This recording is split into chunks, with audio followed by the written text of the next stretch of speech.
Okay, well, we're here in the next step of the process, and what I've done is I've gone through each one of the shots in this sequence and I've broken it down. So what I've got as a result here is a much smoother animation, but in fact it's probably a little bit too smooth. And that'll be the next step in the process where I polish it and really make sure arcs are working and that the weight is working and the things that need to pop really pop. I did elect to stay pretty close to the reference camera shots. The more and more I looked at it and the more I tried different angles and things, I really liked the angles that were there. That being said, I did kind of tweak some of those shots because I tried to keep things moving. Even this opening shot and the reference is still. So I tried to keep most of these shots moving, whether it was a subtle zoom or some kind of a pan or a twist or some kind of effect like that. Before I get involved in talking a little bit more about some of the additions that I made, let's just go ahead and watch it, maybe compare it to what we saw in the last version.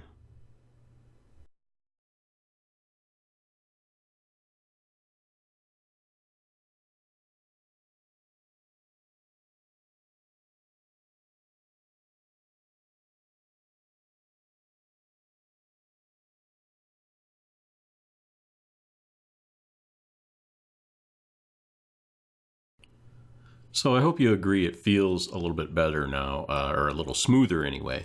And like I said, the next step is where we'll make it pop. So I think what I'll do here is just kind of go over this scene that I changed a bit. It's the, or this shot. It's the shot where the one character kicks the other one. He initially went flying in the air, and it just didn't really make a lot of sense to me.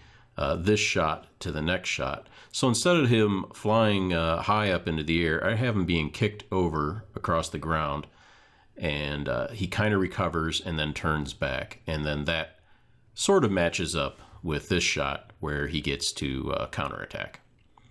So what I've done here, or the things that I want to kind of point out to this here, is first off, this camera change.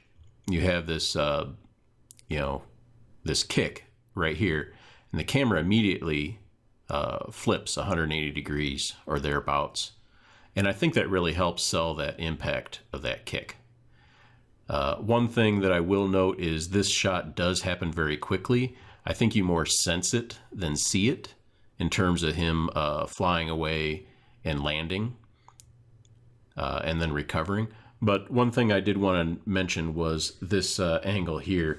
If I were to spin this around and look at it from the side, what I like to do when I have kind of an impact like this is show shape change. So if I'm looking at it from the side, say this is the ground, what I want to do on an impact is have a kind of a frame here where it's a U.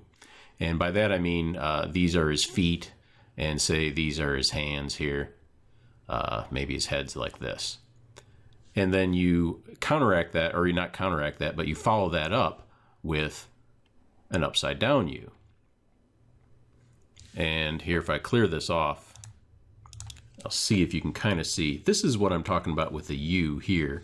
We're looking at it from a different perspective, but he lands on the ground, boom, and then he comes up into an upside down U, and then he settles. So it's just something that's really nice to show shape change, and it really helps sell the impact of that hit. And then the other thing that I changed was here at the end, we have this, where he has his kind of kill shot, and then I added this little thing here at the end, just where he releases the swords and the body drops out of the scene. I don't know how necessary this shot is. I could just end it right here and probably be fine.